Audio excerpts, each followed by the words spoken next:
Dateline London, Tuesday, 3 June. Well, if you needed any more convincing that the United Kingdom really does have Islamic blasphemy laws now, the proof smacked you directly in the face earlier this week with the news that Hamit Koskun, a Turkish-born Armenian Kurdish atheist and naturalized British subject, did you get all that? Because I'm not repeating it, has been convicted of an actual criminal offense for burning a Quran during a protest outside the Turkish consulate in February. In the post-Orwellian nightmare hellscape that 21st century British criminal justice has become, this is what they call a religiously aggravated public order offense. And yeah, when your criminal code contains phrases like that, it's safe to say you've blown right past Orwellian straight to post-Orwellian. Orwell just wasn't all that imaginative.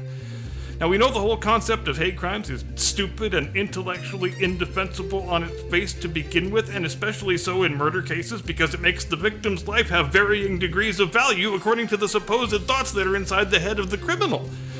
But this is a whole newer and, quite frankly, stupider category of hate crime because in this case, it requires the judge to conclude that Mr. Koskun set the Quran alight not because he hates Islam, but because he specifically hates Muslims. Yes, apparently this is a real distinction in British law. If you burn a Quran because you hate Islam, that's totally cool. But if you burn it because you hate the followers of Islam, that's a hate crime, buddy. And the best part is, none of this had anything to do with Britain or the British. It was, in fact, a protest against the policies of the Turkish government.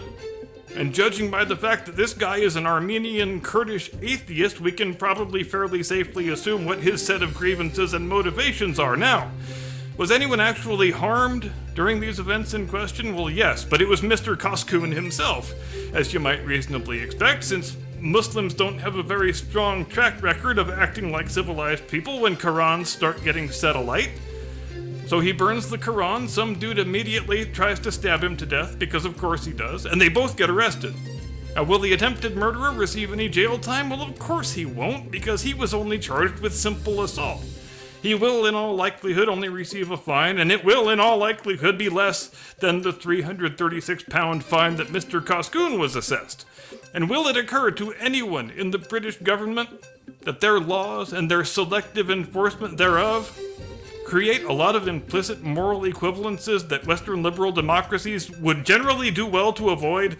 Will anyone in Whitehall have a light bulb epiphany moment where they realize, maybe we probably ought not to make destroying a book an equivalent offense to trying to kill another man with a knife? No, it will not.